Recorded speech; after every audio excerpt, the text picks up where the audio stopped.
여러분 안녕하세요. 벌써 2학기가 되었습니다. 1학기 끝날 무렵에 여러분들이 그 장내세균 동정하는 프로젝트를 각 조별로 하셨을 거예요. 그래서 이번 2학기의 시작은 장내세균을 정리를 하고 그리고 비브리오로 넘어가도록 할 텐데요. 방학 동안에 어떻게 공부를 좀 복습을 못했죠? 날도 덥고 코로나 때문에 힘들고 해서 여러분들 열심히 못 하셨을 것 같은데 이제 2학기 됐으니까 다시 또 마음을 다잡고 또 재밌는 미생물을 저와 함께 열심히 배워보도록 하겠습니다.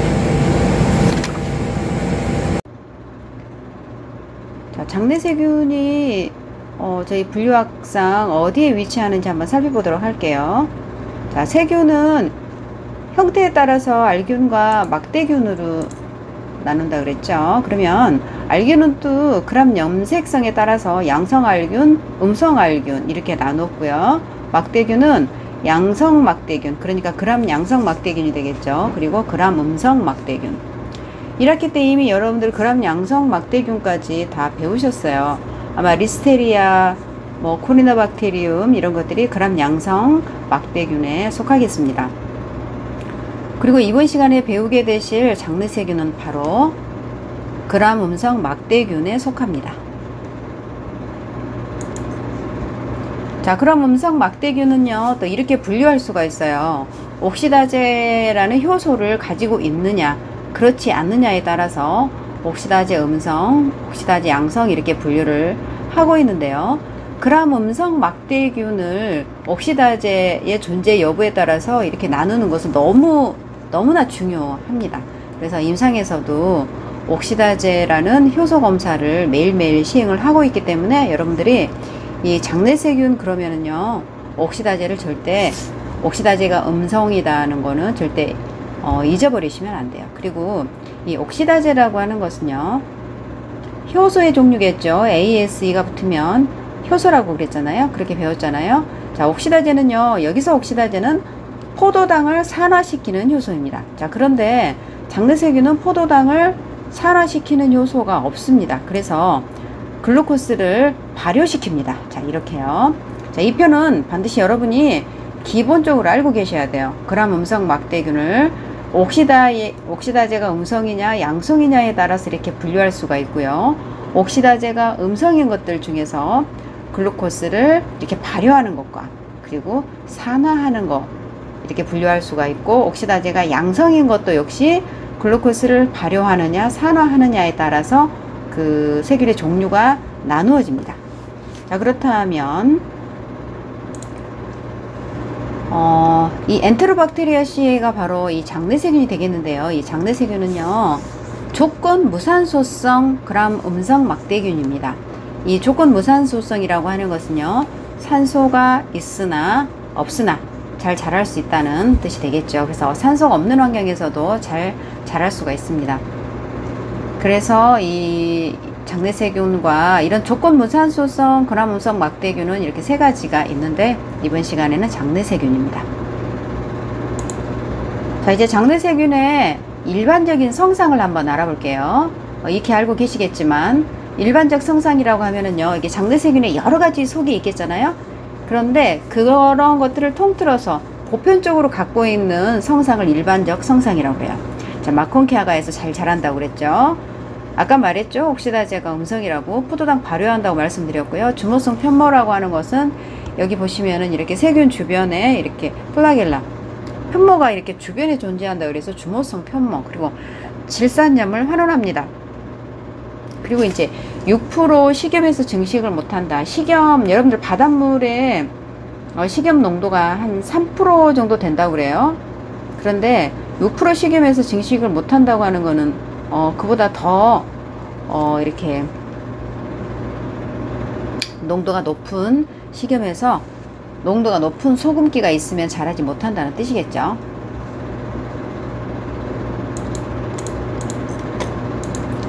장내세균이라고 하면 장 안에 대체적으로 살기 때문에 장내세균이라고 이렇게 말씀을 드렸어요. 그런데요, 장 안에 살고 있는 세균들이 장내 감염을 일으킨다. 그럼 좀 이상하잖아요. 그래서 분류학상 장내 세균의 특징을 가지고 있지만 일반적으로 저희 장 속에 살지 않는 세균들이 있어요. 그런 것들이 음식물을 통해서나 또 식수를 통해서 감염이 되어지면 장 안에서 감염을 일으킵니다. 주로 설사를 하겠죠. 그리고 이런 장내 세균이 장 속에 있을 때는 질환을 일으키지 않다가 또 다른 곳에 감염이 되면 또 병을 일으키게 됩니다. 그걸 바로 장외 감염이라고 하고 있고요. 그리고 저희 미생물 검사실에서도요, 세균이 만약에 그날 30개가 분리가 됐다 그러면 그 중에 15개는 바로 장내 세균이에요. 이처럼 장내 세균이 전체 병원성 세균 중에 50%를 차지하다 보니까 국가고시에도 분명히 이 정도 비율로는 출제될 것이라는 걸 여러분들이 알고 계셔야 됩니다. 자, 장내 감염을 일으키는 세균. 아까 말씀드렸죠. 장내 감염을 일으킨다고 하는 것은 장내에 존재하는 세균이 아니에요. 인펙션이 된 거죠. 감염이 된 거예요. 이 살모넬라, 여러분들 잘 알고 계시는 장티푸스, 그리고 시겔라 2집, 그리고 여시니아, 그리고 여러분들 그 왜 맥도날드에서 햄버거 먹어가지고 뭐 햄버거병 되게 좀 시끄러웠잖아요. 그래서 5157 같은 이콜라이지만 일반적으로 사람의 장 속에서 살지 않는 그런 세균들이 있어요. 그게 이제 주로 뭐 소의 장에서 사는 5157 같은 경우는 소의 장에서 살았는데 우리가 소고기를 먹으면 왜 소고기 패티였잖아요. 왜 햄버거에 들어가는 게 걸릴 수 있는, 소한테는 질병을 일으키지 않지만 사람한테는 질병을 일으키는 장 속에서요. 물론 장 속에서 얘기를 하는 거예요. 질병을 일으키는 그런 이콜라이가 있었습니다. 그렇다면요, 장외 감염이 있다 그랬죠. 자, 장외 감염이라고 하는 것은 여러분들 장 속에 있을 때는 뭐 이콜라이나 클렙시엘라 누모니아나 클렙시엘라 옥시토카, 프로테우스, 뭐 엔테로박터, 에우로제네스 이런 것들이 질병을 일으키질 않아요. 그 말은 곧 여러분들 대변을 받아다가 배양을 해보면 이런 것들이 흔히 그 장 안에서 잘 살고 있다는 얘기예요. 그런데 이제 이게 장이 아닌 다른 곳에 만약에 감염이 된다면 뭐 흔한 예로 방광염 같은 게 해당이 될 거예요. 그래서 장이 아닌 곳에서 질병을 일으킨다 그래서 장외 감염이라고 합니다. 그리고 호흡기에도 일으키고요. 뭐 피부 상처, 그리고 혈액에 감염이 될 수도 있어요. 또 중추신경계에 감염이 될 수도 있고요. 또 원내 감염이라고 하는 것은요, 병원에 입원한 지 일주일 이상 지났는데 원래 가지고 있지 않던 질환들이 생기면 이걸 또 원내 감염으로 분류를 하고 있거든요. 그러한 질환들을 일으킬 수가 있습니다. 그리고 제가 여기 슬라이드 각각 이렇게 곳곳에 페이지 표시를 해놨잖아요. 그래서 여러분들이 참고로 이런 교과서를 보시면서 수업을 들으셔야 됩니다. 조금 오늘은요, 이렇게 장내세균을 이미 1학기 때 했기 때문에 빨리 수업을 진행하느라고 제가 지금 교과서를 펴지를 않았어요. 그런데 다음 시간부터는 교과서 위주로 수업을 할 거예요. 이런 PPT는 아무리 여러분들이 본다고 그래서 여러분께 되지를 않아요. 여러분들이 한 번이라도 더 공부를 하시려면 교과서를 펴고 교과서에 어디에 이런 것들이 나와 있는지 찾으면서 또 형광펜이나 이런 메모를 하시면서 수업을 들으셔야 혼자 또 공부하실 때, 복습하실 때 도움이 됩니다. 이렇게 뭐 PPT 뭐 이렇게 그 강의 녹음만 들으셔가지고는 절대 외워지지 않을 거예요. 모르겠네요. 저 같은 경우는 그러는데 여러분들 젊으셔서 어떨지 모르겠어요. 자, 그 다음에 저희가 배지 사용해봤죠. 마컨키 배지. 여러분들 교과서 320에서 321페이지 보시면은 이런 그림들이 잘 나와 있어요. 요즘 교과서에는 칼라로 나오다 보니까 요런 사진들이 너무 좋아요. 여러분들 구글에서도 찾으실 수 있지만 교과서에 나와 있는 그림들을 잘 보시면 될 것 같아요. 이렇게 배지의 색깔이 각각 다른 이유들은 무엇 때문에 그럴까요? 이 안에 들어있는 지시약이 다르기 때문이에요. 이 지시약에 따라서 이 안에 있는 탄수화물을 발효시키면 뭐 여기서 산이 생성돼서 이 안에 지시약이 들어있기 때문에 색깔이 변하거나, 혹은 이 안에 들어있는 탄수화물을 발효시킬 수 없는 그런 세균이라고 그러면 산을 생성하지 않기 때문에 이렇게 무색으로 보인다거나 이러겠죠. 그런데 여러분들 혹시 세균도요, 단백질도 먹어요. 그리고 이렇게 뭐 포도당이나 뭐 락토스나 뭐 이런 것만 먹는 게 아니고요. 사람도 고기도 먹고 야채도 먹고 곡류도 먹고 하듯이 이런 세균도 마찬가지입니다. 그래서 여러분들 탄수화물을 발효시키지 못한다 그래서 세균이 못 자라는 건 아니에요. 이 안에 다른 세균들이 좋아하는 다른 성분들이 이 배지 안에 들어있기 때문에 충분히 그런 것들을 활용해서 성장을 했어요.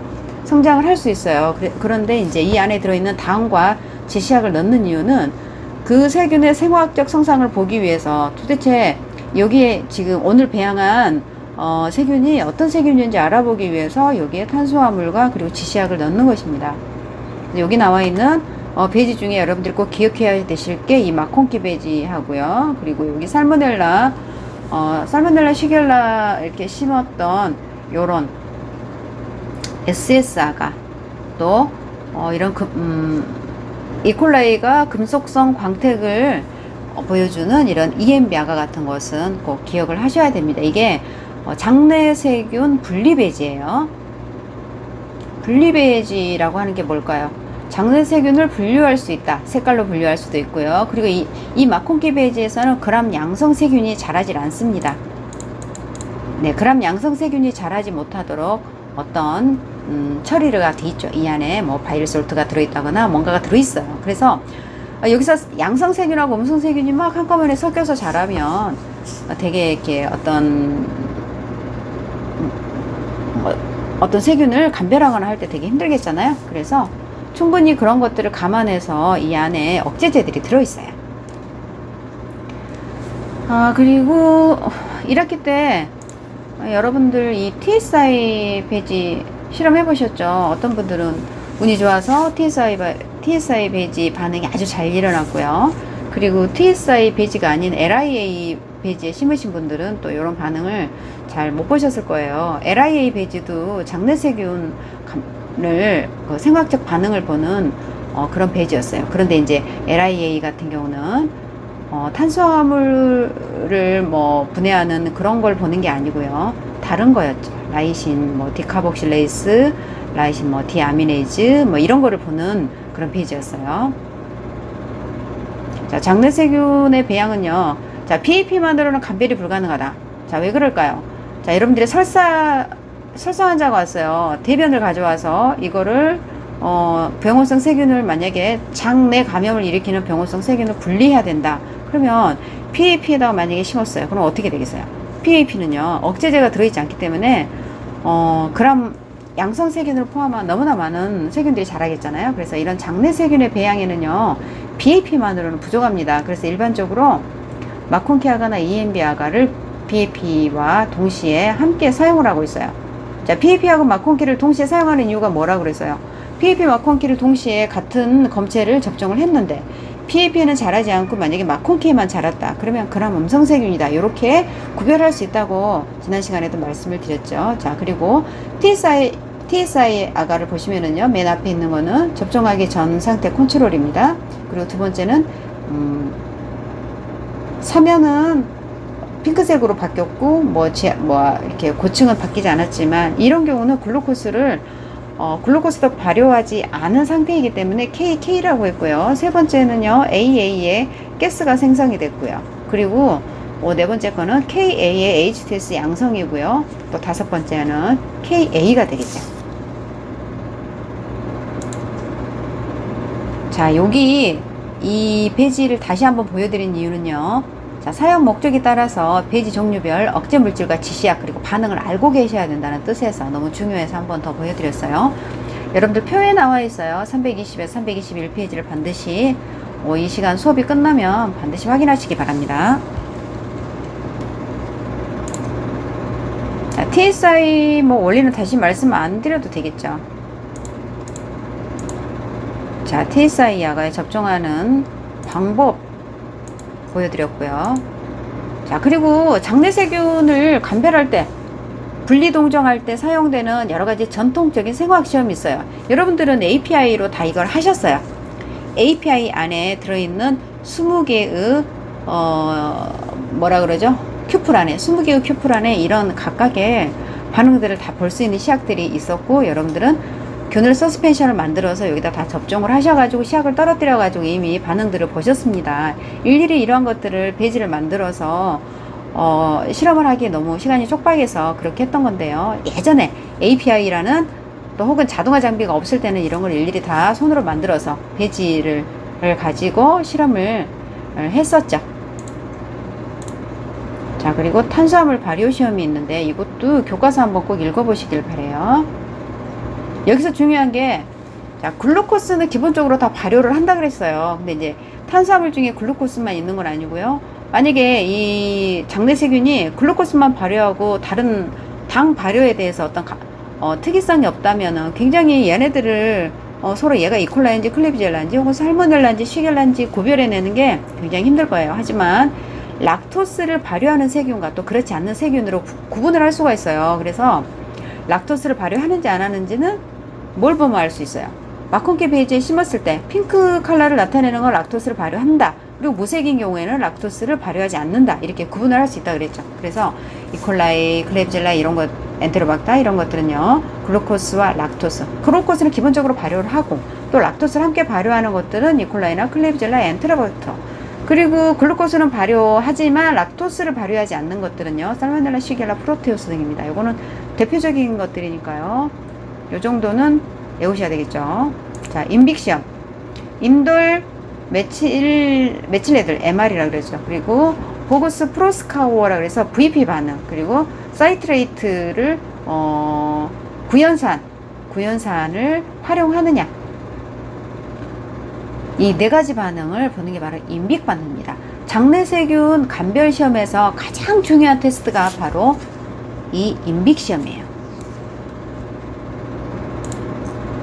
여러분들이 국가고시 문제를 한번 풀어보셔야 돼요. 그래야지 어떤 식으로 내가 공부를 하고 외워야 할지 아마 감이 오실 건데, 여러분들 국가고시 문제도 한번 제가 올려드릴게요. 자, 황화수소 HDS. 여러분들 TSI에서 황화수소 볼 수 있다고 그랬잖아요. 근데 황화수소 HDS를 볼 수 있는 시험이 또 있어요. 베이지가 SIM 베이지에서도 볼 수 있어요. 자, 그런데 여러분들이 착각하실 수 있는 게, 황화수소 HDS는 그러면 검정색인가요? 이렇게 생각할 수가 있어요. 근데 황화수소는 검정색이 아닙니다. 그냥 무색의 가스예요. 근데 이제 무색의 가스를 여러분들이 눈으로 얘가 황화수소를 생성했는지 안 했는지 알 수가 없잖아요. 그래서 이 황화수소와 반응하는 다른 황화수소와 반응해서 색깔을 나타내는 다른 성분들을 넣어가지고 배지를 만들죠. 그래서 거기서 이렇게 검정색의 색깔을 나타내면 HDS를 생성하구나 이렇게 알 수가 있는 거예요. 그리고 자, API 22 지난번에 해보셨으니까 이렇게 넘어갈게요. 네, 자, 이렇게 해서 여러분들 장내세균 정리했습니다. 자, 다시 한번 말씀드릴게요. 장내세균은요, 그람 음성 막대균 중에서 조건 무산소성 세균이었고 글루코스를 발효하고 옥시다제가 음성이라고 했어요. 그리고 글루코스를 발효하고 옥시다제가 음성인 그람 음성 막대균을 또 락토스를 발효하냐 발효하지 않느냐에 따라서 두 가지로 구분할 수가 있었죠. 그리고 질병에 따라서는 장내 감염을 일으키는 것들과 장외 감염을 일으키는 것들이 있었어요. 그래서 장내 감염을 일으키는 것들은 일반적으로 사람의 장 속에 살지 않다가 외부로부터 음식물을 통해서 감염이 되어질 때 이게 장내 감염을 일으키는 세균 종류 몇 가지 있었고, 그리고 일반적으로 사람의 장 속에 살고 있는데 장이 아닌 다른 곳에서 감염을 일으켰을 때 장외 감염이라고 했습니다. 자, 이제 장내세균이 끝났어요. 자, 장내세균이 끝났기 때문에 그 다음 시간에는 여러분들 이제 장내세균은 다시 안 해요. 그런데 이제 만약에 이런 게 있어요. 뒤쪽으로, 교과서 뒤쪽으로 갈수록 특수세균이 나오기 때문에 되게 배양이 까다로운 세균들이 많아요. 그러면 실험은 잘 안 되는 것들이 있거든요. 그래서 또 모르겠어요. 이렇게 실험을 할 수 있는 시간이 허락이 된다면 다시 장내세균을 가지고 그람 염색도 하고 또 다른 테스트를 할 수 있는 시간이 될지는 모르겠는데 아마 그거는 좀 힘들 것 같고요. 일단은 장내세균이 이렇게 큰 비중을 차지하는 세균이라는 거 꼭 기억하시고요. 그리고 그 다음 수업은 여기까지 하겠습니다. 감사합니다.